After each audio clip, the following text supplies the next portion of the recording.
वानखेडे साहेब माझ्या आयुष्यात जर आले नसते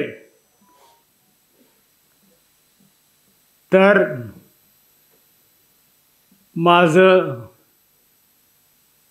इंग्रजी वाङ्मयाचं ज्ञान वाढलं नसतं. माणसाचा शोध ही जगातली सर्वात अवघड गोष्ट आहे आणि ज्यांना त्याचा शोध लागला तो बुद्ध झाला, तो कबीर झाला. बाबासाहेबांच्या कृपेने तुमच्यासारखा मध्यमवर्ग तयार झाला आणि हा मध्यमवर्ग आता उच्च मध्यमवर्गामध्ये जाण्यासाठी प्रयत्न करतोय आणि त्याच्यासाठी तो खालच्याला दाबतोय. हा विधायक विद्रोह आपल्याला बुद्धांनी सांगितलेला आहे आणि ज्याची ओळख आपल्याला डॉक्टर बाबासाहेब आंबेडकरांनी करून दिलेली आहे. सौंदर्यशास्त्रामध्ये पूर्वी बघितलं, सौंदर्यशास्त्र यांचं काय होतं, आपला चंद्र बघितला पौर्णिमेचा, यांना आपल्या प्रेयसीचा हे आठवायचा मुखडा. इंद्रधनुष्य बघितलं की यांच्या भावना उच्चावळायच्या. दलित लेखकाला जो तो पूर्ण चंद्र बघतो त्यावेळेस भाकरीची आठवण येते आणि इंद्रधनुष्य बघितल्यानंतर त्याच्या आईने नेसलेल्या जुनेराची आठवण येते. आपल्या डोळ्यात अस्वत तळ्यात नाही, आपल्या डोळ्यात महाडच्या चौदार तळ्याचं पाणी चमकतं आणि आपला विद्रोह जागृत होतो. ही दलित साहित्याची व्याख्या. जे स्लेवरी आपण दुसऱ्यांचं ऐकणं म्हणजे त्यांना त्यांच्या गुलामीत राहणं पसंत पडतं. ती गुलामी सोडून कुठेतरी बंडखोरी लिहावं म्हणजे बाबासाहेब आंबेडकरांना अभिप्रेत असलेली जी जीवनमूल्य होती.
डॉक्टर बाबासाहेब आंबेडकरांच्या प्रेरणेमुळेच मी विद्यार्थ्यांच्या बाजूने कायम उभा राहिलो हे मी कधीच विसरू शकत नाही.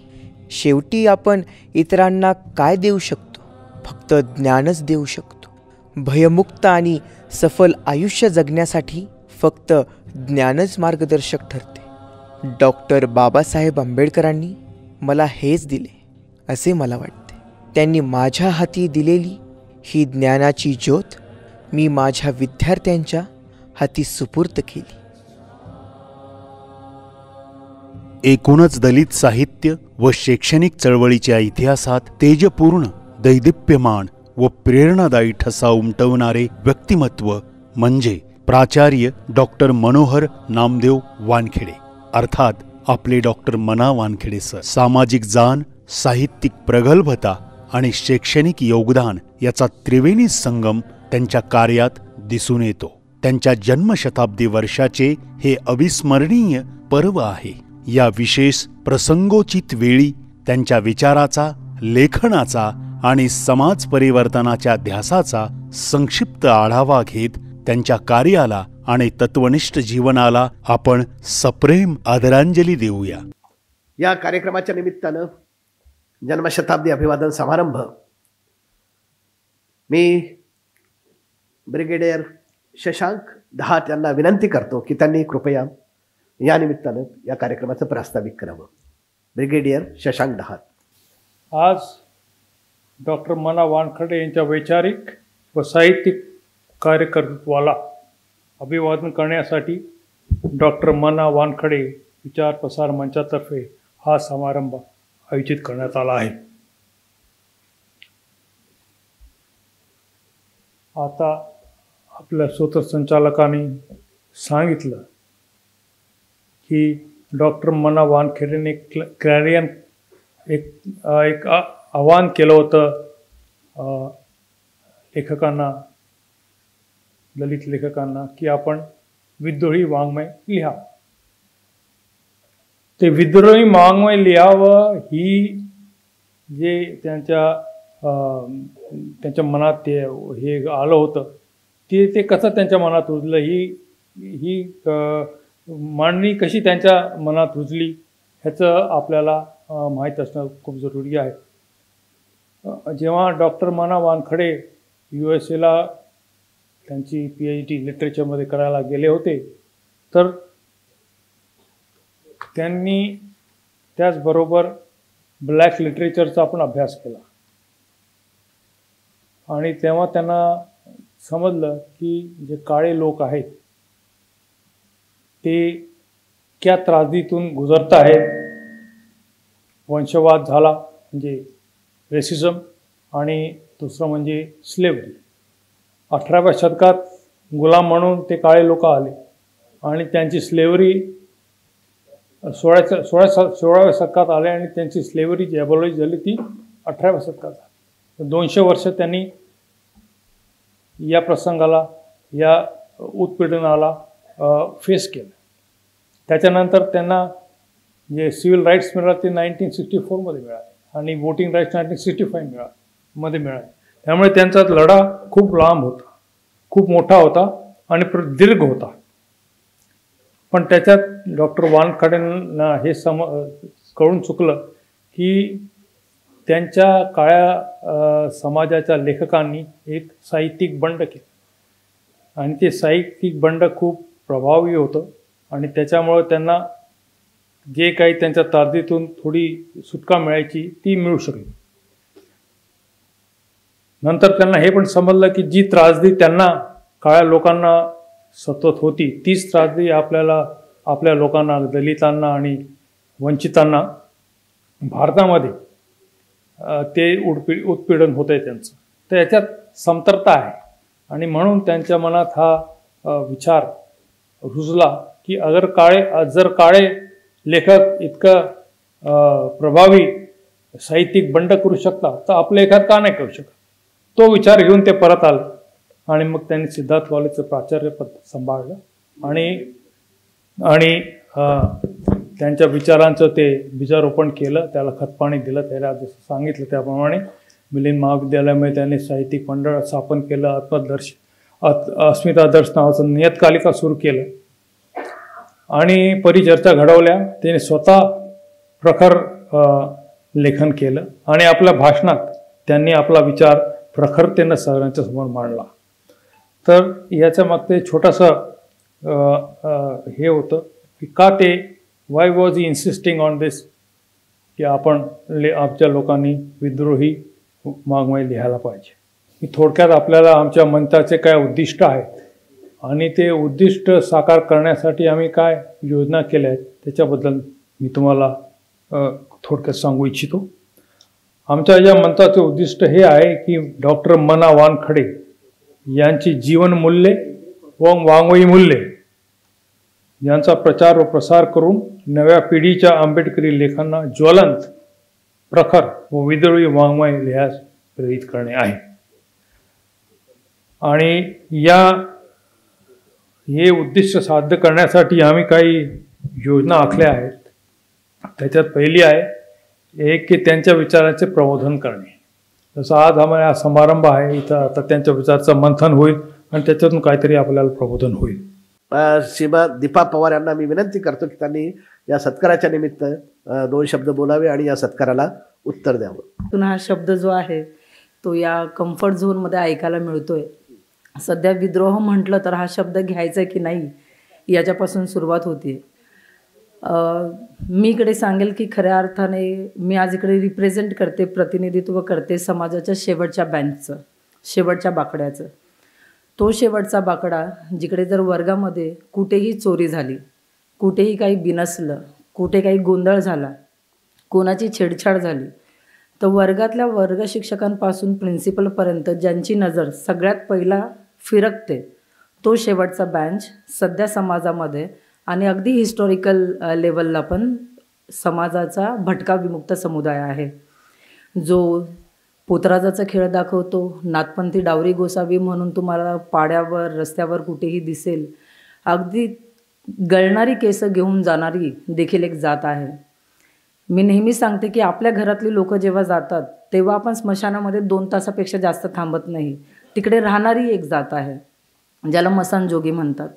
तर साधारण महाराष्ट्रातले 40 ते 42 जाती जमाती आणि भारतातल्या 200 साधारण जमाती या भटक्या विमुक्त समुदायामध्ये येतात. आणि हा सत्कार खरं तर खूप जबाबदारीचा आहे, कारण इकडे सगळे जी मंडळी बसलेली आहेत खूप वरिष्ठ आहे आणि मला खूप आयसोलेशन फील होते, एकटं वाटते. कारण का बऱ्याच मंचावर भटक्यांमधून खूपच हाताच्या बोटावर मोजण्या एवढी लोकच पुढे सरसावलेली आहेत. ती गर्दी नाही आहे, तो एका प्रकारचं म्हणावं की तांड्यामध्ये जेवढा कारवा आहे तेवढ्या वैचारिक आणि प्रातिनिधिक स्वरूपात जिकडे जायचे तिकडे तो नाही आहे. तर माझं जर काम थोडक्यात सांगायचं झालं, संस्थेला प्रमोट करायला मला आवडत नाही, पण वैचारिकरित्या आम्ही काय करतो. मी मगाशी वानखेडे सरांचं जी फिल्म पाहत होती तिकडे मला ऐकायला आलं की धाडस समाजातून काढून घेतलं जातं ऐतिहासिक स्तरावर आणि नियमित प्रकारे. तर आम्ही बघतो की भटक्या विमुक्तांच्या या ज्या 40-42 जाती जमाती आहेत त्या राशनच्या दुकानात गेल्यावर देखील शेवटी उभे राहतात, कारण का त्यांना माहिती आहे की पहिले उभे राहिल्यावर प्रश्न विचारतील. पाण्याच्या नळावर शेवटी उभ्या राहतात. मग ही जी लेकरं कॉलेजमध्ये जात आहेत, शाळेमध्ये जात आहेत, तिकडे पण हे शेवटच्याच बेंचवर आहेत.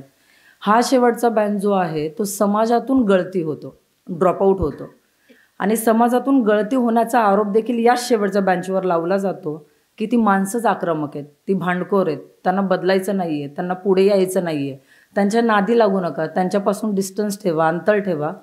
आणि जो पहिला दुसरा सरसावलेला बेंच आहे तो सन्मानाने पुढच्या वर्गातून पुढच्या वळणावर आणि पुढच्या वळणापासून भवितव्याकडे सरसावला जातो.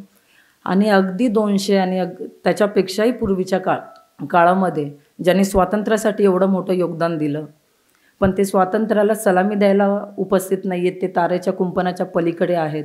संविधान निर्माण झाल्यावर ते समोर नाही आहे, संविधान लागू झाल्यावर ते समोर नाही आहेत.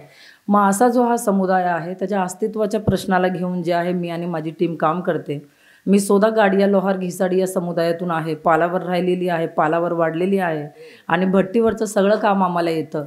आणि त्याच्यानंतर मग मला वाटलं की माझ्या आयुष्यामध्ये जे ट्रान्सफॉर्मेशन आलं मी 2च मिनिटात आवरेल. ते मुख्यतः आलं की बाबासाहेबांचं जे पुस्तक आहे शूद्र पूर्वीचे कोण होते, आम्ही नेमके कोण आहोत, आम्ही नेमके आलोय कुठून, याचा शोध मला लागला. आणि समाजामधलं एक गुपित मला कळलं की जे पण वंचित आहेत, उपेक्षित आहेत, ते कमजोर आहेत असं आपण म्हणतो. जे दुर्बल आहेत त्याला दुर्बल ठरवलं जातं, पण त्याच्या अगोदरचं एक वाक्य मला सापडलं की खऱ्या अर्थाने समाजामध्ये जे वंचित आणि उपेक्षित आहेत ती जरी डोळ्यांना दिसणारी वरवरची स्थिती असली तरी त्यांच्याबरोबर शोषण करता यावं म्हणून त्यांना वंचित आणि दुर्बल केलेलं आहे. तेच भटक्यांच्या बाबतीत आहे. तर आम्ही काय करतोय, मी काय करते, तर धाडस बांधणीचं काम सामूहिक नेतृत्वाने कसं निर्माण केलं जाईल. आणि भटक्यांच्या युवकांना आम्ही अगदी 3,000 ते 4,000 युवकांना बुद्ध लेण्यांवर घेऊन जातो आणि तिकडे ऑन ग्राउंड चर्चा घडवून आणतो की आपला नारीवादी इतिहास कोणता आहे, बहुजनांचा इतिहास कोणता आहे, आपले विकासाचे मॉड्यूल्स कोणते आहेत, आपले कृती आराखडे कोणते आहेत आणि एकूणच आपत्काळ व्यवस्थापन असेल, लैंगिक प्रजनन आरोग्य असेल आणि न्यायाच्या कटिबद्धतेने मानसिक आरोग्याला बघण्याची जी चळवळ असेल, असं थोडं काम जे आहे ते आम्ही करतोय. आणि हा शेवटचा बेंच या समाजाच्या वर्गामध्ये स्वतःची जागा क्लेम करू शकेल एका प्रकारे आणि अगदी ती जागा विवेकी विद्रोहाने करू शकेल. संविधानाची कास तो धरेल आणि संविधानाची कास इकडे आहेच, फक्त संविधानाचं जे खूप मेन स्ट्रीमिंग नरेटिव्ह आहे ना ते इकडे कदाचित आपल्याला दिसणार नाही, पण जगण्याच्या राजनीतीपासून निवडीच्या राजनीतीपर्यंत इकडे संविधान आहे. तर थोडक्यात एकूणच युवांची गटबांधणी करावी, त्यांना समोर आणावं आणि संविधानिक वचनबद्धतेने आणि कटिबद्धतेने नेतृत्वाच्या कक्षा कशा रुंदावतील त्याच्याबद्दल आमचं थोडंसं काम चालतं. भावंडांनो, तुमच्या सोबत बोलताना मला खूप आनंद होतो आहे. डॉक्टर म.ना. वानखडे यांच्या जन्मशताब्दीच्या निमित्तानं एक कृतज्ञता ग्रंथ आपण तयार केला. मी संपादक असलो तरी हा ग्रंथ सर्वांच्याच सहकार्याचं उजेडफळ आहे असं मी मानतो. भावंडांनो, मला खरोखर आनंद वाटतो की डॉक्टर मोना वानखड्यांच्या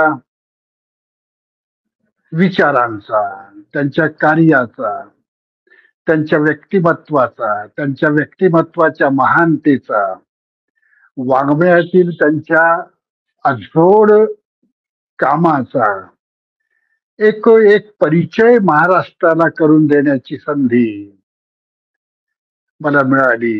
ही एक अत्यंत कृतार्थतेची बाब आहे.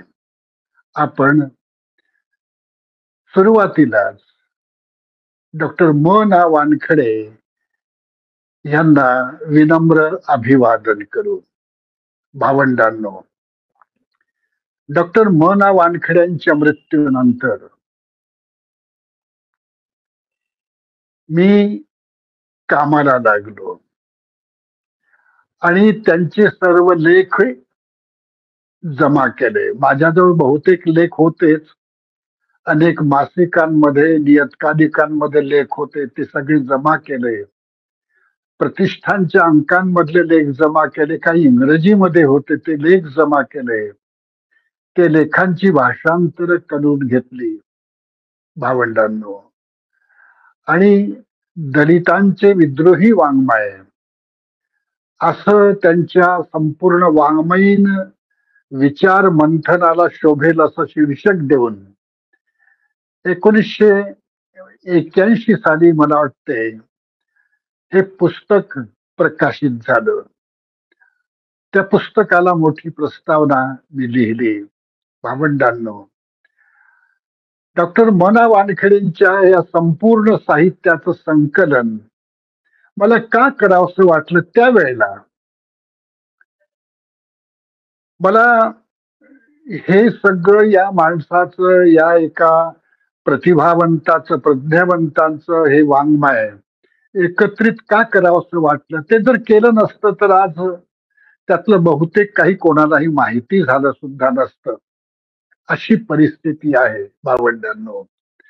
म्हणून मला आजही त्या वेळेला घेतले त्या कष्टांचा मला मोठा आनंद वाटतो, गौरव वाटतो की आपण हे करू शकलो डॉक्टर मोना वानखडे यांच्यासाठी. आणि त्याच्यानंतर मी या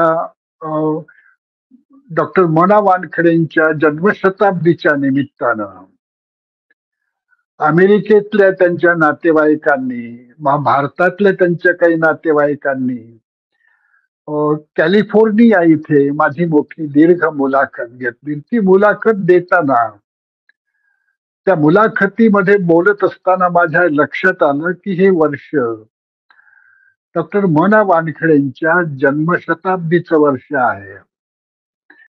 आपण या संदर्भात काही काम करायला पाहिजे. त्यांची केवळ स्मृती जागवण्याचं काम नव्हे, तर त्यांच्या विचाराचा जागर आपल्याला मांडता आला पाहिजे. त्यांनी खरोखर काय वैचारिक मंथन केलं महाराष्ट्रामध्ये, मराठी साहित्याला, मराठी शिक्षणाला, मराठी विचार विश्वाला आणि मराठीच्या प्रशासकीय विश्वाला या प्रतिभावंतानं काय दिलं. मोठं काम आहे. म्हणजे युगप्रवर्तक अशा स्वरूपाचंच ते काम आहे असं मला वाटतं. आणि म्हणून या कामासंबंधी एक कृतज्ञता व्यक्त करण्यासाठी मी हा कृतज्ञता ग्रंथाचा संकल्प केला. तो ग्रंथ आपल्या पुढे आहे.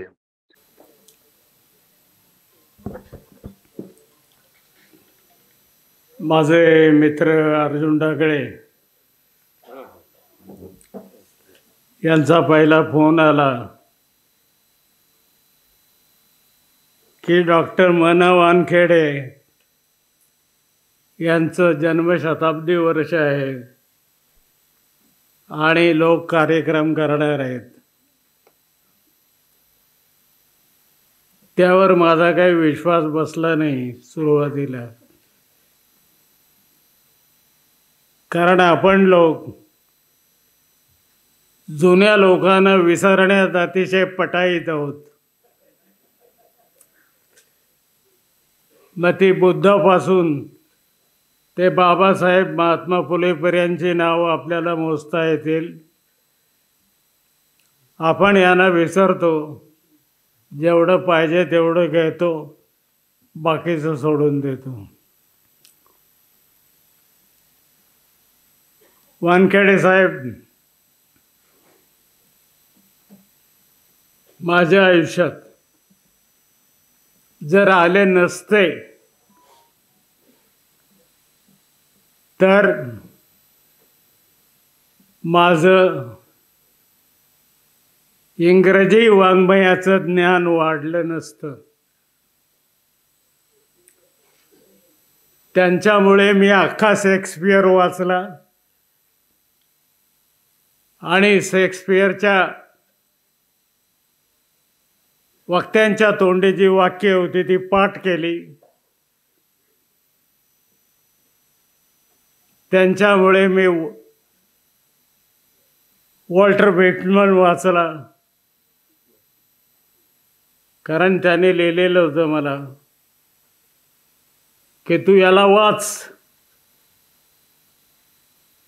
व्हिटमनला मला अगोदर असं वाटलं की व्हिटमनला वाचायचं काय कारण आहे. मग त्याने मला सांगितलं की तुला भारतीय तत्वज्ञान काही कळतं का. मी म्हटलं थोडं थोडं कळतंय. म्हणले विट्समन वाच. या विट्समनवर उपनिषदांचा प्रभाव आहे.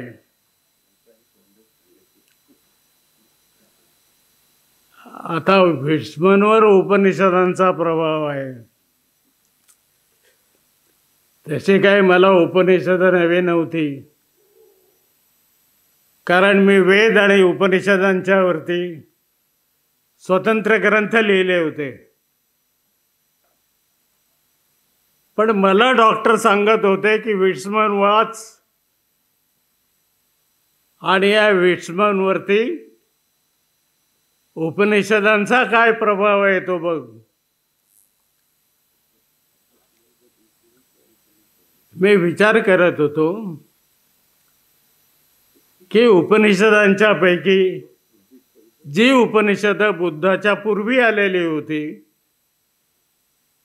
त्याच्यामध्ये कदाचित कठ, केन, चांदोग्य आणि बृहदारण्यक सारख्या उपनिषदांचा समावेश करता येईल.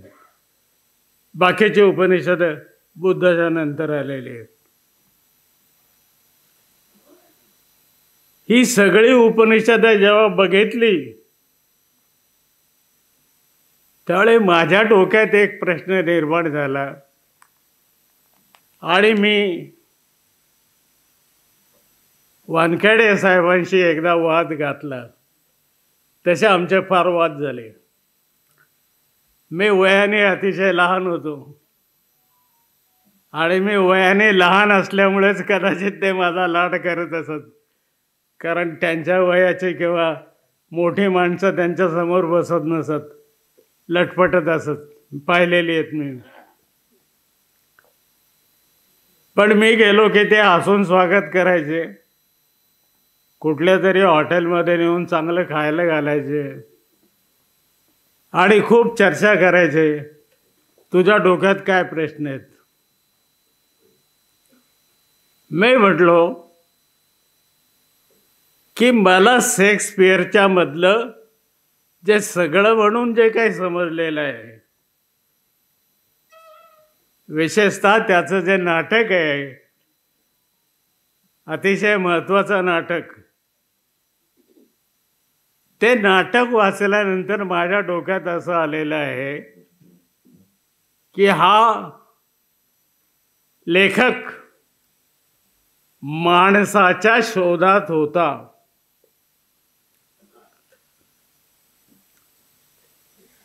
माणसाचा शोध ही जगातली सर्वात अवघड गोष्ट आहे आणि ज्यांना त्याचा शोध लागला तो बुद्ध झाला, तो कबीर झाला. कबीर बादल प्रेम का हम पर बरसा है, अंतर भीगी आत्मा भीगी, भिगी भिगी वन राई.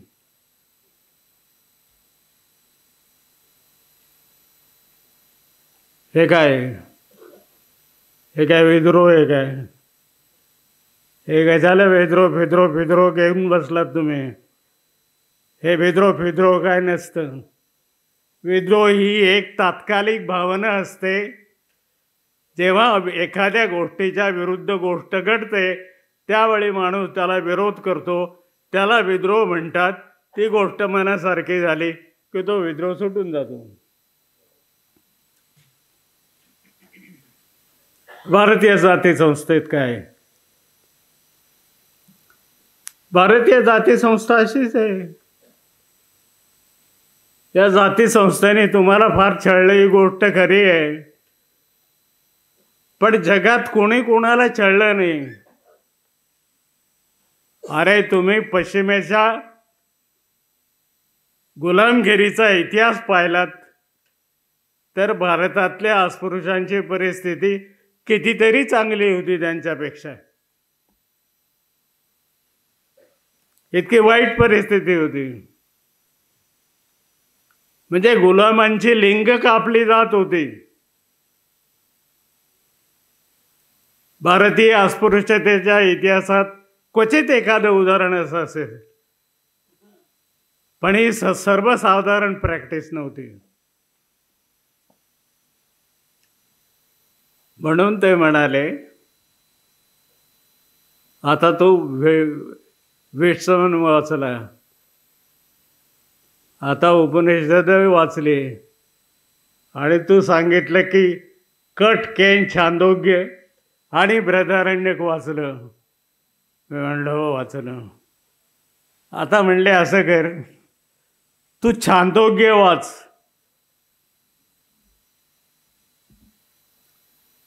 हे तुम्हाला हे जे मनवानखेडे आहेत, हे इंग्रजीचे प्रोफेसर, हे इंग्रजी शिकवणारे, हे इंग्रजी बोलणारे, हे इंग्रजीसारखे राहणारे, इंग्रजासारखे राहणारे वाटतात. पण त्यांच्या आत एक माणूस दडलेला होता आणि हा माणूस स्वतःचा शोध घेणारा माणूस होता, ज्याचा शोध ते जन्मभर घेत राहिले. आणि म्हणून ते विटमनच्या प्रेमात पडले. विटमनच्या प्रेमात मी पण पडलो होतो. म्हणजे जितका प्रेमात मी बाकीच्या अनेक लेखकांच्या प्रेमात पडलो, तितकाच त्याच्याही प्रेमात पडलो होतो. शेक्सपियर होता. भारतात शेक्सपियर का नाही निर्माण झाला? बाबासाहेब आंबेडकरांनी प्रश्न विचारला होता की भारतामध्ये व्हॉल्टेअर निर्माण का झाला नाही? का नाही झाला? कोणी थांबवलं होतं त्याला? कोणी थांबवलं? हे सगळे प्रश्न आहेत. आता तुम्हाला आंबेडकरांच्या नावाने पोट भरायचं आहे. आता हे आंबेडकरांच्या नावाने पोट भरणाऱ्या संस्थांच्याबद्दल मला अतिशय आदर आहे. त्यांचं पोट भरत राहो, नुसतं भरू नये तर ते वाढो, आणि ते इतकं वाढो की त्याच्यातून 5-5, 10-10 पोरं बाहेर पडत.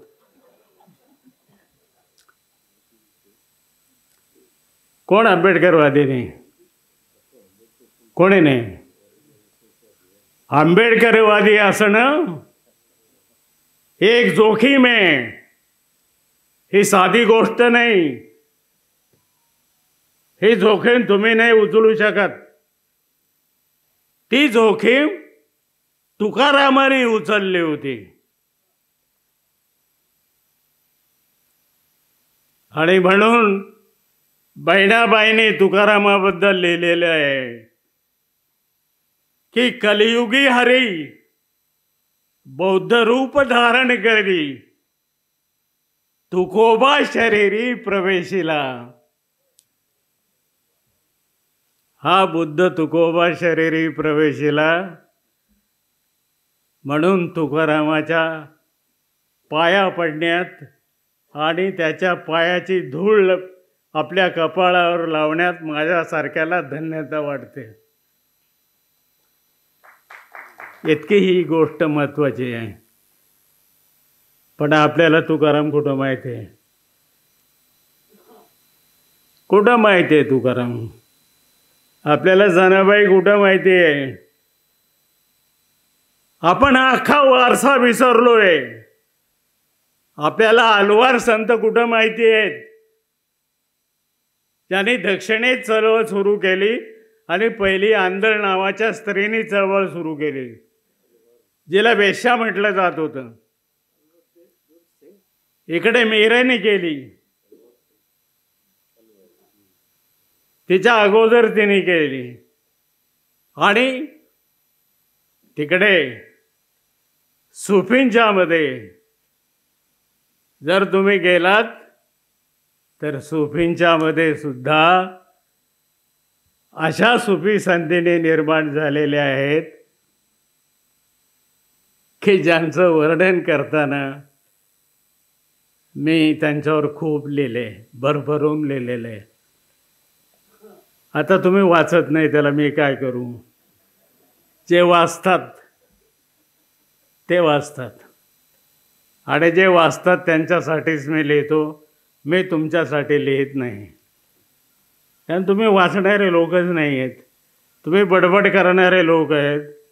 आणि जर तुमच्या हातामध्ये जपमाळ दिले तर बाबासाहेब बाबासाहेब बाबासाहेब, बुद्ध बाबासाहेब, कबीर बाबासाहेब, बुद्ध बाबासाहेब, कबीर बाबासाहेब म्हणत राहा.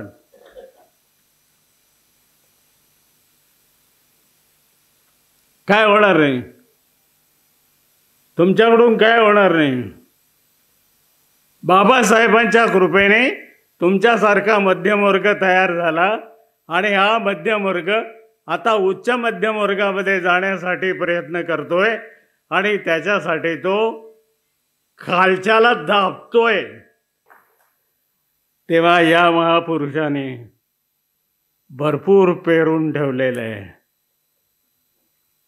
त्याला कोंब आलेले आहेत, परंतु ते वाढत नाहीत. याचं कारण आपल्याकडे प्रसिद्धीसाठी लेखन करणाऱ्यांची संख्या वाढत आहे. आपल्याकडे बसून नीट विचार करून आणि मानपाठ एक करून ग्रंथ लिहिण्याची परंपरा उरलेली नाही. डॉक्टर वानखेडे यांच्या स्मरणासाठी मी एकच गोष्ट सांगेल की ही परंपरा, लेखनाची परंपरा, चिंतनाची परंपरा, वाचनाची परंपरा आपण जिवंत ठेवावी. हीच डॉक्टर वानखेडेंना खरी आदरांजली ठरेल. धन्यवाद. प्राध्यापक आशालता कांबळे ताई यांना विनंती करतो की आपण आपलं वक्तव्य या ठिकाणी करावं. प्राध्यापक आशालता कांबळे. आज वेळ अतिशय कमी आहे आपल्याकडे. मी साधारण 10 मिनिटांमध्ये 1-2-3 मुद्द्यांवर काही विचार मांडायचा प्रयत्न करते आहे. त्यातला एक मुद्दा म्हणजे जो अगदी सुरुवातीपासून जो बोलला जातो इथे, मना वानखेडे सरांनी काय दिलं आपल्याला, तर त्यांनी जे वेदनेचं साहित्य आहे त्या वेदनेच्या साहित्याला विद्रोहाचं मूल्य द्यायला पाहिजे, हे त्याने आग्रहपूर्वक सांगितलं. आणि आपण बघतो आहोत की दलित साहित्य जे आहे त्या दलित साहित्याचं नातं जसं वेदनेशी आहे तर तसंच ते विद्रोहाशी सुद्धा आहे. कारण फक्त आणि फक्त वेदना मांडणं म्हणजे हे फक्त आणि फक्त दुःखाचं गाणं गायल्यासारखं होईल. हे दुःखाचं गाणं गाऊन दुःखाचं प्रदर्शन करून आपली दुःख कधीही कमी होत नसतात. दुःखाचं गाणं गाऊन ते दुःख चित्रित करणाऱ्याची कविता होते, पण ज्याचं दुःख चित्रित केलं जातं त्याचं दुःख काही नाहीसं होत नाही, त्याच्यावर सोल्युशन नसतं. म्हणून फक्त आणि फक्त दुःखाचं गाणं गाऊन चालत नाही, फक्त वेदनेचं प्रदर्शन करून चालत नाही, तर त्या वेदनेला विद्रोहाचं रूप द्यावं लागतं. आणि ते फक्त विद्रोहाचं रूप देऊनही चालत नाही, तर त्या विद्रोहाची नेमकी दिशा कोणती असायला पाहिजे हे सुद्धा सांगावं लागतं. मला स्वतःला असं वाटतं की वानखेडे सरांनी हे जे वेदनेचं रूप आहे त्या वेदनेच्या रूपाला बौद्ध संस्कृतीशी नेऊन जोडलेलं आहे. आणि म्हणूनच ही वेदना जेव्हा विद्रोहाचं रूप घेऊन विद्रोहाच्या भाषेतून ही वेदना मुखर केली जाते, त्यावेळी ही विद्रोहाची भाषा आपल्याला विधायकतेचं मूल्य पोचवायला पाहिजे. विद्रोहाचे 2 प्रकार नेहमी मी मानते. एक म्हणजे विघातक विद्रोह आणि दुसरा विधायक विद्रोह. हा विधायक विद्रोह आपल्याला बुद्धांनी सांगितलेला आहे आणि ज्याची ओळख आपल्याला डॉक्टर बाबासाहेब आंबेडकरांनी करून दिलेली आहे. या विधायक विद्रोहातून आपण आपलं जे दुःख आहे, समाजातलं जे दुःख आहे, ते समाजाचं दुःख नाहीसं करण्यासाठीचा योग्य मार्ग आपल्याला सांगतं. आणि म्हणून आपण बघतो की बाबासाहेब आंबेडकरांनी एवढा मोठा जो विद्रोह केला, त्या विद्रोहातून आपल्या देशाची विभागणी झालेली नाही आहे, तर आपला देश एका बुद्ध संस्कृती मध्ये बांधला गेला. या बुद्ध संस्कृतीतली मूल्य संविधानाच्या माध्यमातून बाबासाहेब आंबेडकरांनी आपल्यापर्यंत पोहोचवली. आणि आज संविधान मूल्यांचा भारत, या संविधान मूल्यांच्या भारताचं जतन करण्यासाठी, त्या संविधानाचं जतन करण्यासाठी आपण सगळे बांधलेले आहोत. कारण आज आम्ही शिकलो, सवरलो, खूप मिडल क्लासमध्ये आलो, उच्च मिडल क्लासमध्ये आलो, तरीसुद्धा आमचा अपमान करणं थांबलेलं नाही आहे. आणि हा अपमान आम्हाला इथल्या बौद्ध संस्कृती स्वीकारलेल्या माणसांचा खूप वेगळ्या पद्धतीने अपमान होतो आहे, हे सांगता आलं पाहिजे आपल्याला. बिऱ्हाडीचं प्रकरण गाजतं आहे की लंडनमधल्या त्या मुलाला सर्टिफिकेट दिलं नाही आणि म्हणून त्याला नोकरी गमावावी लागली. आपल्या सरन्यायाधीशांवर बूट फेकला गेला आणि त्यांचा अपमान केला गेलेला आहे. तर ही जी अस्मितेवर आमच्या घाला घातला जातो आहे, तो घाला आमच्या अस्मितेवरचा घाला, याचं नातं आम्हाला जगातल्या या बौद्ध अस्मितेशी जर का जोडता आलं तर ते आपण अवश्य करायला पाहिजे. हा एक महत्त्वाचा संदेश मला या निमित्ताने इथे द्यावासा वाटतो, जो मला वाटला आहे. We all know that Professor M.N. Wankhede is inspiration not just to us but generations to come. What I hear, I of course that do not have many ideas about Professor Wankhede, but whatever I have collected, he was great writer, critic, apart from being a professor of my field, English literature. And of course, he did his PhD on Whitman. And whatever else I have, that was trying to tell about how Whitman was influenced by Upanishadic thought, and maybe that how Upanishad is none that in terms of the value that is being inscribed by Buddha. So let's that try to because I am given a topic, the current trends in Dalit literature in India. So maybe given a limited time, 15 minutes that I am given, let me begin with the whole idea of that what exactly is Dalit literature that we understand. And of course, that I need not tell, I'm afraid, that talking about Dalit literature in front of, say, person like Dr. Arjun Dangle, whom actually we followed beginning from 1991-92. I could have been the first person in JNU to do research on Dalit literature. So I've been doing Dalit literature, I'm using the word doing, not just studying, but also doing Dalit literature since 91. So my MPhil was in 93, and thank you, Dr. Dangle, because I was perhaps the first person to use poison bread for my research. Now, what I just want to tell you is that with the coming of Dalit literature, particularly I try to talk about two things. One is modern Dalit literature that began with 1972 with coming of the Dalit Panthers. So before 1972, maybe much have been written about Dalit. But with the coming of Dalit Panthers, this is perhaps one of the most significant event in the history of India.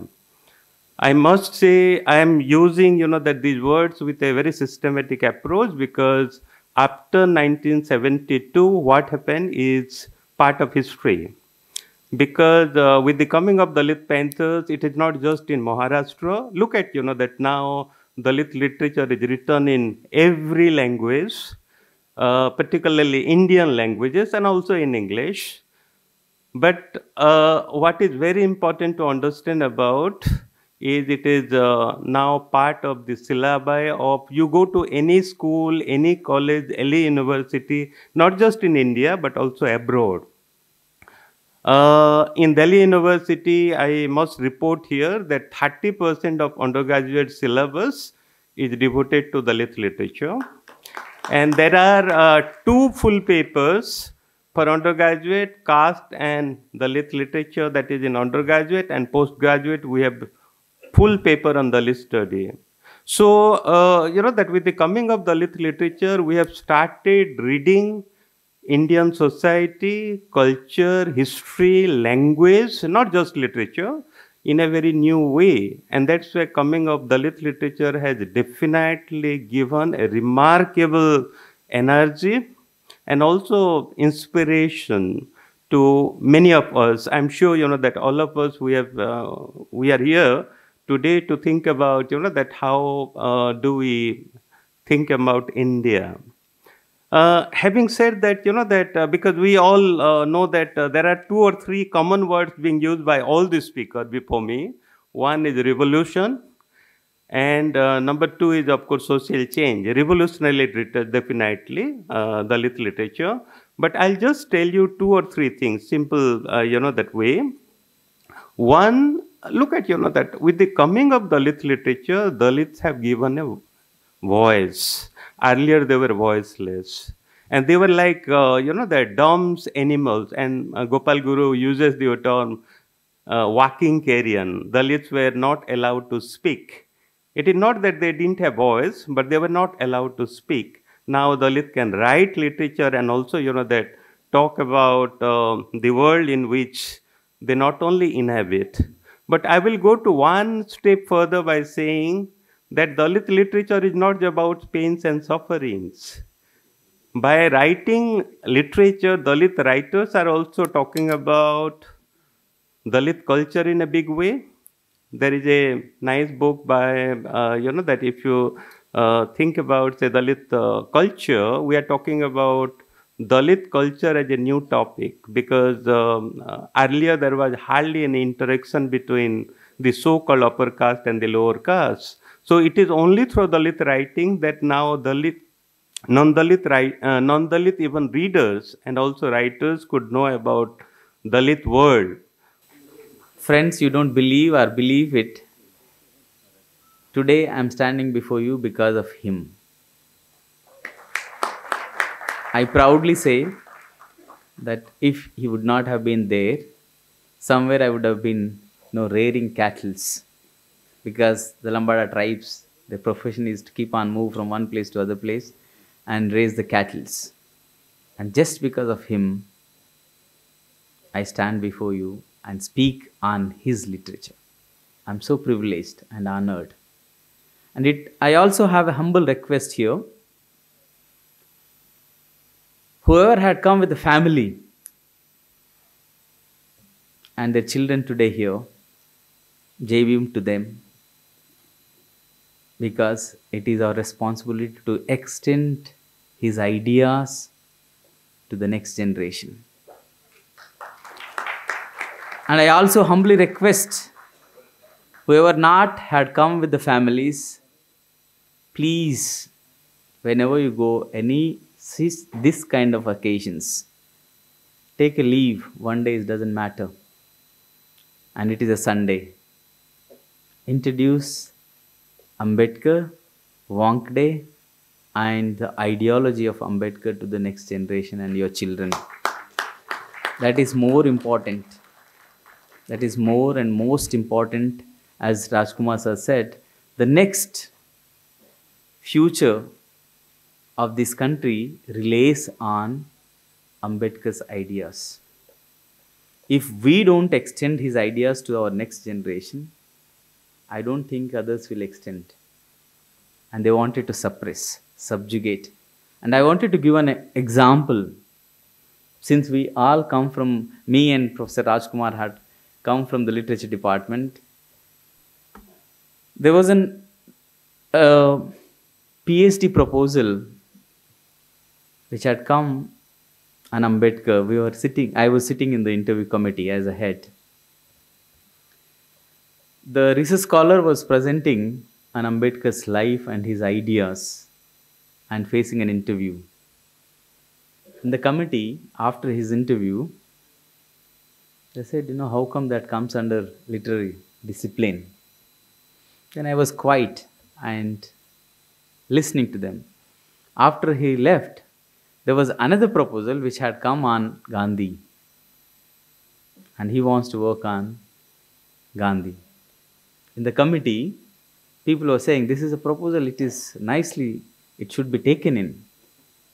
And I said, this word should have been said when proposal had come on Ambedkar. Look at the politics behind the literature. They don't want to extend our literature to the others. They don't want to enlighten on our literature. They just want to suppress it. Therefore, I wanted to say, since they asked me to speak on the parallels between black literature and Dalit literature. First of all, I would begin with literature. What is literature actually? Why do we need? Literature is a reflection of the society. Therefore, we need to focus, we need to read. Literature, culture are the essential tools, are essential parts to enlighten the society. These are the two important disciplines. And they need to be understood and they need to be brought to the communities as a group. Right? When we talk about Rajkumar sir or Ambedkar or Sharan Kumar Limbale, many writers, it is not individual stories. They might be bringing their experiences in it, but it is a community story. As a group, we need to understand them. And we need to consolidate them. We need to consolidate them and document them. And these documentation will become the voices for the future. Unless that takes place, the future of the voice of the future comes from the other narratives, other literature. And that literature, as Rajkumar sir said, Professor Rajkumar sir said, doesn't have the idea of generating the egalitarian societies, the equal societies. That literature always suppress the idea of egalitarian society. Therefore, this literature that is coming from the Dalits need to be engaged and prioritized. Prioritized, I would say. Because the term and category literature and significance of it ignored a certain section and who always perceives as an imaginary field. It is not an imaginary field. Literature provides window to the very lives of the other people and subjective sufferings, internal battles, and the fate of the future. It takes us through the journey of interpersonal conflicts, of characters that very much resonate and very relative life in it. Literature is a field of study that looks at how subjective concept and ethical quandaries depict and analyze the works, as well as how literature can influence and challenge and change the norms of practices. I stress on practices because the practices that we have continued so far, and they will continue if the Dalit literature and the black literature doesn't emerge and doesn't come to the literary disciplines. Therefore, I would say literary disciplines need to be democratized because they don't engage with the voices of the margins, voices of the tribals, voices of the women, voices of the Dalits, other minorities. Literary disciplines become hegemonic disciplines, and they need to be changed. Shaped the centuries of caste-based exclusion in India. There is a parallel, there is a similarity. Are both deeply political and moral projects, black literature and the Dalit literature. They do more than narrate suffering, interpret the history from the standpoint of your oppressed, transformed societies. And it also works as, Dalit literature and black literature works as a weapon of resistance. They resist the subjugation, oppression. They stand against those. In tracing their parallel, one see how these traditions challenge oppression, reclaim identity, ultimately seek to construct a moral and more human world. The last part of my presentation, I just wanted to compare with M.N. Wankhde's contribution to the, because since it is today his birthday, I just wanted to connect it with him. The comparative framework connecting black and Ambedkar literature has been powerfully articulated by Indian scholar M.N. Wankhde, whose writings underscore the shared ideology and aesthetic foundation of the traditions. Wankhde emphasized that both bodies of literature arise from poetics of protest, transforming personal pain into collective consciousness. In this analysis, Wankhde draws a parallel between African American narratives of racial subjugation and Dalit autobiographic writing that chronicle caste humiliation, arguing both the employ realism, as Sir said, not merely as a stylistic choice but as a political weapon. He sees that block writers and Dalit writers both write to exist. But I don't want to limit it to just only the existence. I just want to say that it is not just for their selfhood. It is for the existence of the nation. Nation has to exist in the idea of the egalitarian and equality and social justice. In this insight, align closely with the vision of writers like Hugo, and whose works provide the art and the when born operation becomes a radical act of self-affirmation. And I would say that together these traditions and this literature bring liberation, a testament to the enduring human quest for dignity. Their convergence reminds us that while oppression may take different forms, caste or race or gender, the dream of equality is universal. We need to dream of equality not just in the nation, for the universe. Thus, one may ask a question like this. Does the literature solve the problem? Does literature solve the problem at all? But my view, it may not solve the problem, but it brings the problems to the people. Literature brings problem to the people, and the people who has to decide whether literature can bring any change when they are reading. I think many of us read the recent suicide notes. What sort of changes that bring in our mind? When Rohit Vemla said, the star, he compared with the star. Is it not a literature to discuss? He said, I'm not just a number. He said, I'm not just a number. Don't put me in that. And other person, I think you might have read, Abhay Khaka, who recently died, an indigenous person, tribal person. What he said was, I don't want to become a data to your, right? I don't want to become a data. My literature, my writings always brings a change in the society. That literature needs to be discussed in the classroom, and these literary disciplines need to be democratized. Thank you so much for giving this opportunity. और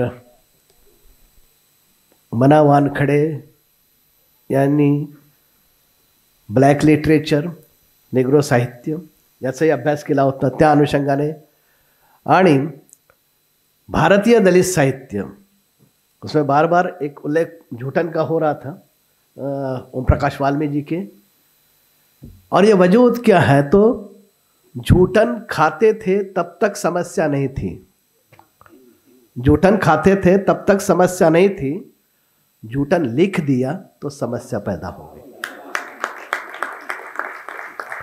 तो ये वजूद है, ये existence आहे.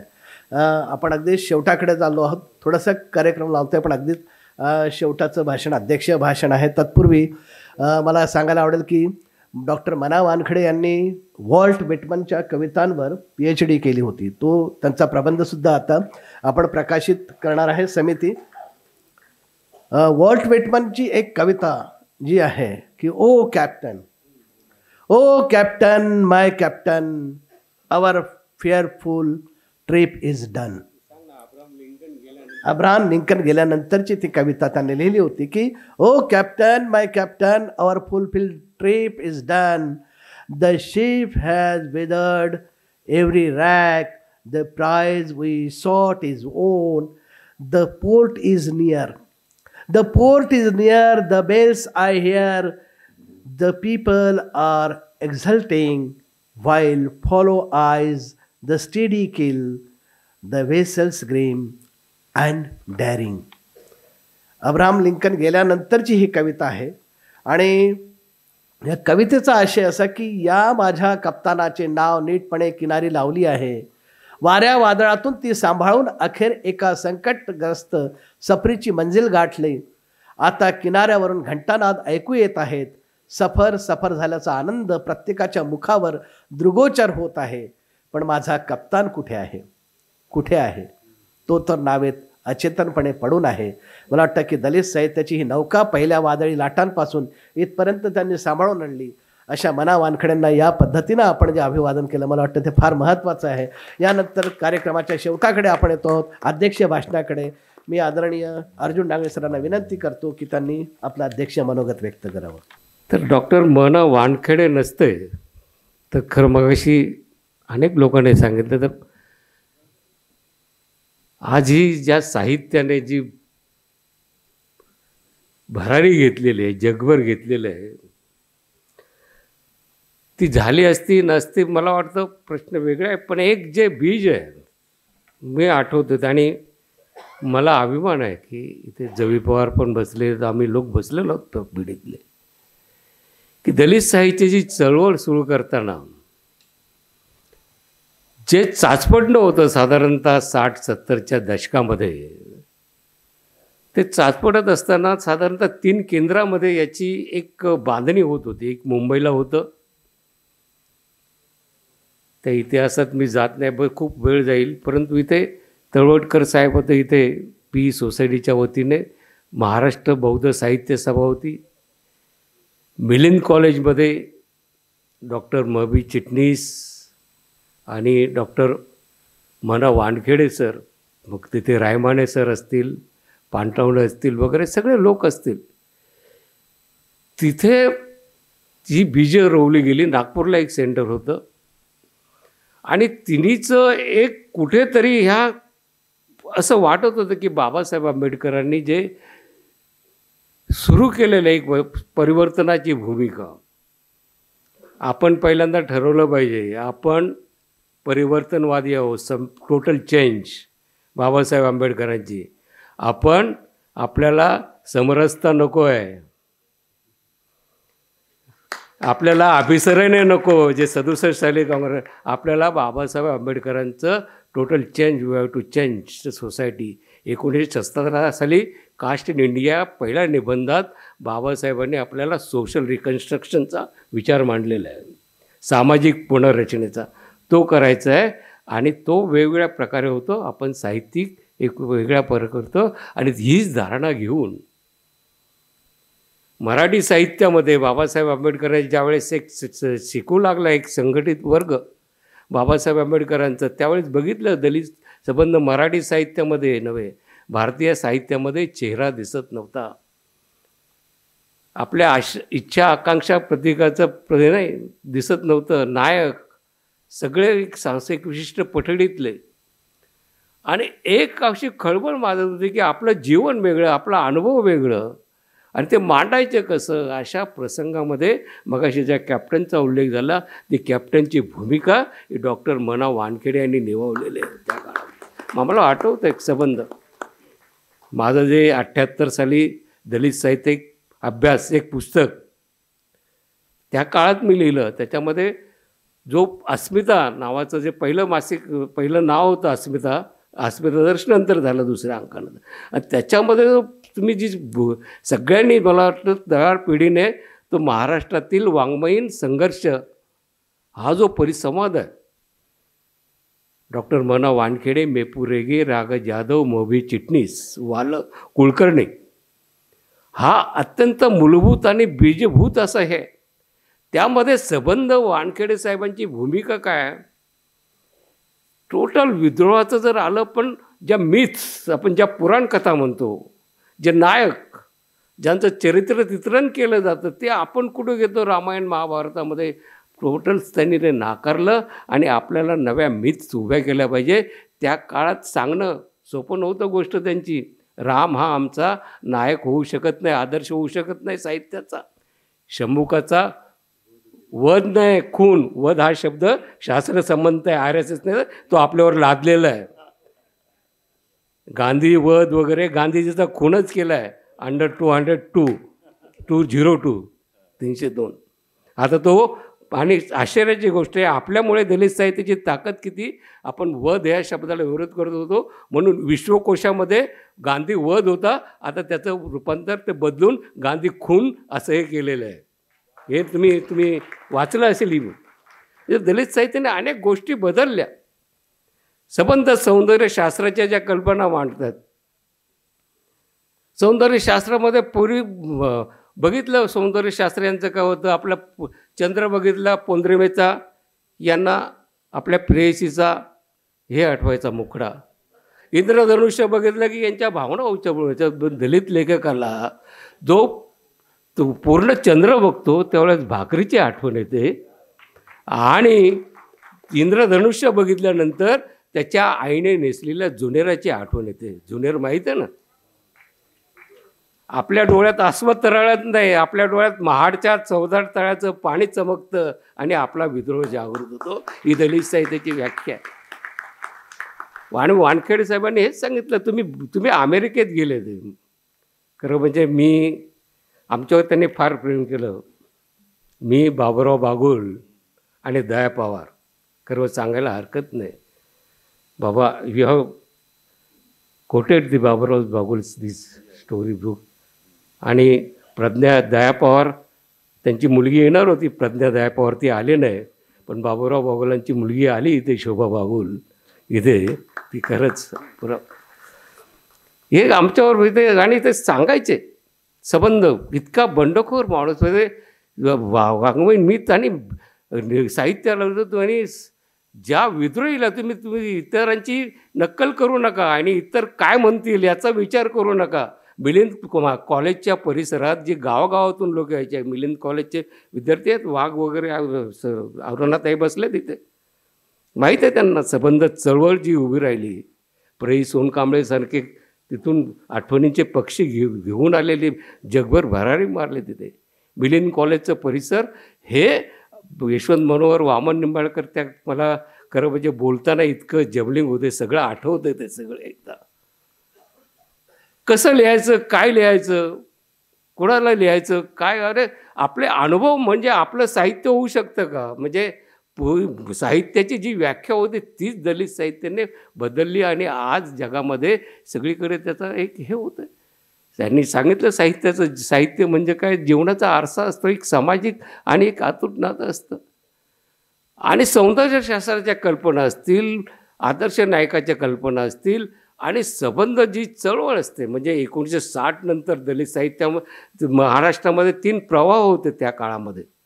एक दलित साहित्याचा प्रवाह उभा राहत होता आंबेडकरी निष्ठेतून, प्रेरणास्त्रोतातून. दुसरा एक लिटल मॅगझिनचा चळवळीचा काळ होता तो, म्हणजे त्यांचं बंड हे तंत्राविरुद्ध होतं साधारणतः. कुणबी कोण, टिकोजीराव आम्हाला सांगणार आहे. मग त्याच्यापासून राजा ढाले पुढे ते दलित साहित्य आंबेडकरी चळवळीत आले. सतीश काळसेकर असतील, दिलीप चित्रे असतील, अशोक शहाणे असतील, हा एक होता. तिसरा प्रवाह आला तो 60च्या सुमारास नारायण सुर्वेंच्या ऐसागामी ब्रह्म, कामगार आहे मी तळपती तलवार आहे, साहित्यकानं सारस्वतानं मी थोडासा गुन्हा करणार आहे, ह्या मार्क्सवादी, ह्या तिन्ही याच्यामध्ये एक सख्य होतं. म्हणजे प्रस्थापिताविरुद्ध लढण्याचा तो काळ होता. आणि 70च्या काळामध्ये आणि सगळ्यात महत्त्वाचं म्हणजे आम्हाला दलित साहित्याला जी विद्रोहाची दिली की वानखेडे सरांचं मोठेपण आहे की त्यांनी आल्यानंतर ब्लॅक लिटरेचर, त्यावेळेस निग्रो शब्द वापरायचे, त्या ब्लॅक लिटरेचर जेम्स बॉलिन असेल, राफ्ट एलिसन असेल, श्रीधर पवारांनी लिहिले चांगलं त्याच्याबद्दल, ब्लॅक पॅन्थरचं पुस्तकाबद्दल. खरं म्हणजे ते इथे या चळवळीबद्दल ही जी चळवळ सांगितली. आणि निग्रो लेखकाने 67 सालचं भुसावळचं जे साहित्य संमेलन आहे, ही सगळी भाषणं आहेत, ही माझ्या दलित साहित्य एक अभ्यास मी मगाशी सांगितल्याप्रमाणे हे डॉक्टर वानखेडे सरामुळे प्रकाशित झालं.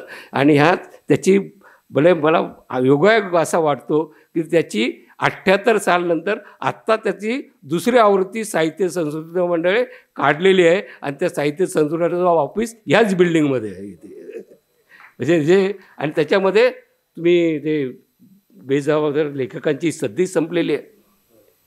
वाङ्मयीन त्यांचं लेख ते तिन्ही त्याच्यात महत्त्वाचे आहे. आणि मराठवाड्यामध्ये त्यावेळेस 69 साली एक दलित साहित्यावरची जी चर्चा आली होती, त्याच्यात बाबूराव बागुल, दया पवार, विवा शिरवाडकर, डॉक्टर मोना वानखेडे, भालचंद्र नेमाडे, अशा सगळ्यांनी लिहिलं होतं. त्याच्यात देखील वानखेडे सरांचं आणि सातत्याने एक बंडखोरीचा विचार तरुणांना दिला. आणि मीच ह्या ज्या आहेत ह्या तुम्ही स्वीकारू नका, नवीन तुम्ही स्वीकारा. आणि तुम्ही तुमचं जे आपल्यावर जे सांगितलं की जे स्लेवरी, आपण दुसऱ्यांचं ऐकणं, म्हणजे त्यांना त्यांच्या गुलामीत राहणं पसंत पडतं, ती गुलामी सोडून कुठेतरी बंडखोरी लिहा. म्हणजे बाबासाहेब आंबेडकरांना अभिप्रेत असलेली जी जीवनमूल्य होती, स्वातंत्र्य, समता आणि बंधुत्व. बाबासाहेबांनी संबंध परिवर्तनाची जी भूमिका सांगितली, 27च्या महाडचं भाषण हे तुम्ही वाचलं पाहिजे. आपण म्हणजे वाचतात सगळे म्हणून वाचलं पाहिजे. म्हणजे त्याच्यात त्याने 2 गोष्टी सांगितल्या होत्या. आपण ही सगळी पूर्वीची कामं सोडून एसकरची एक शेती आणि दुसरं पांढरपेशी, शेती करणं. आणि त्यावेळेस त्याने सांगितलं होतं शेती नसेल तर मी तुम्हाला पडीक जमिनी मिळवून देईल, तो मी त्या भागात जात नाही.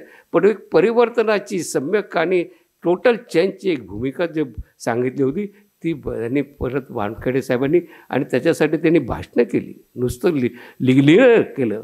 आणि अस्मिता तिथे मिलिंद साहित्य सभा पहिल्यांदा स्थापन केली तिथे.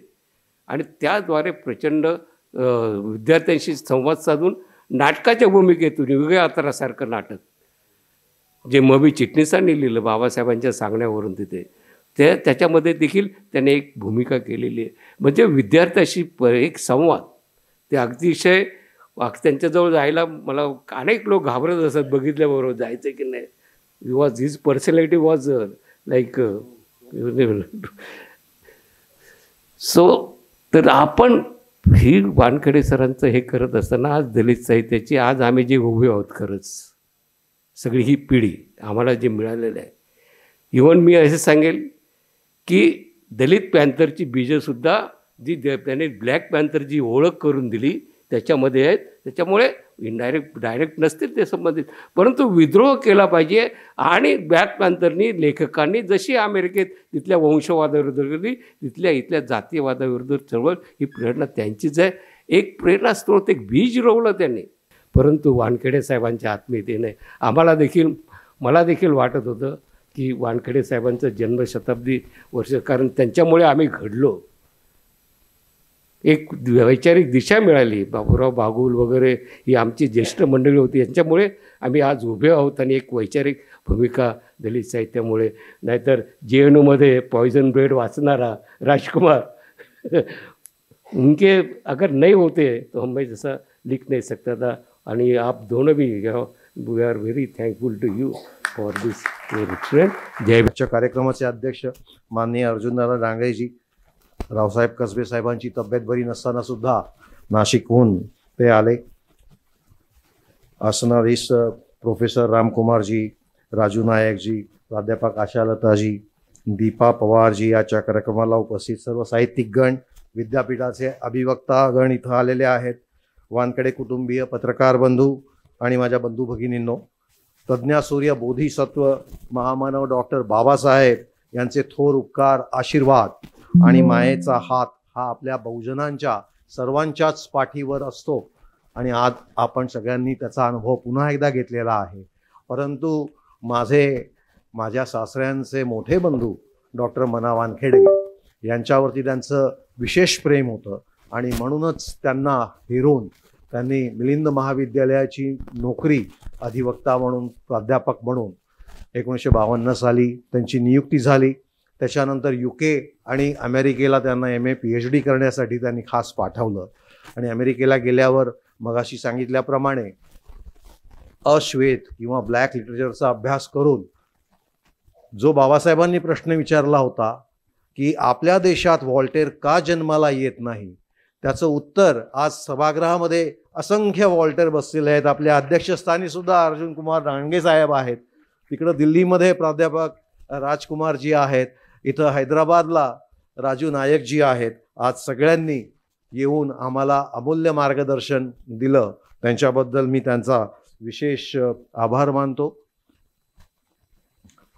यामध्ये अजून एक आमचे स्नेही वरिष्ठ माननीय अर्जुन कस्तुरे साहेब हे आज येऊ शकले नाही आहेत, ते विशेष आजारी आहेत. त्यांना विनंती केली होती, त्यांचा दृष्टीसुद्धा आता अधू झालेली आहे. ते जेव्हा समाज कल्याण मंत्री होते त्यांच्या प्रयत्नाने माझ्या सासरेबुवांना MPSCचे सदस्य आणि नंतर चेअरमन होण्याची संधी मिळाली होती. त्यांचे सुद्धा मी जाहीर आभार व्यक्त करतो. या कार्यक्रमाची सुरुवातच मुळी माझा वर्गमित्र डॉक्टर श्रीधर पवार आणि मी MBBSला आम्ही एकत्रच होतो. श्रीधर पवारने मगाशी डांगरे साहेबांनी सांगितल्याप्रमाणे ब्लॅक लिटरेचर ह्या पुस्तकाचं त्यांचा जो लेख लिहिला त्यामध्ये सुद्धा मना वानखेडे साहेबांच्या त्यांना श्रेय दिलं. आणि मी त्यांना सांगितलं, त्यांना तेव्हा कळलं की माझे सासरेबुवा माझ्याच फॅमिलीमध्ये आहेत. आणि मग त्यांना जेव्हा मी सांगितलं की आपण मुंबईला त्यांची जन्मशताब्दी करू शकतो का, त्यांनी लगेच माझ्यासमोर अर्जुनदादांना फोन केला.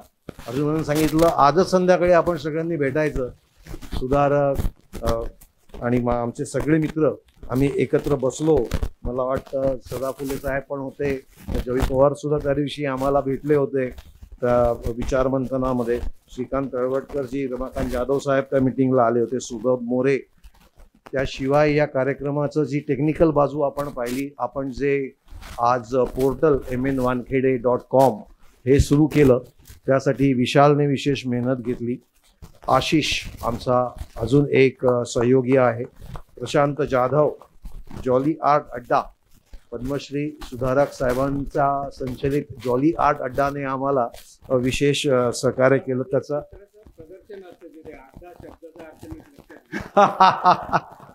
म्हणजे आमच्या काळा चौकीला दाभोळकर अड्डा होता तसा अड्डा नाही.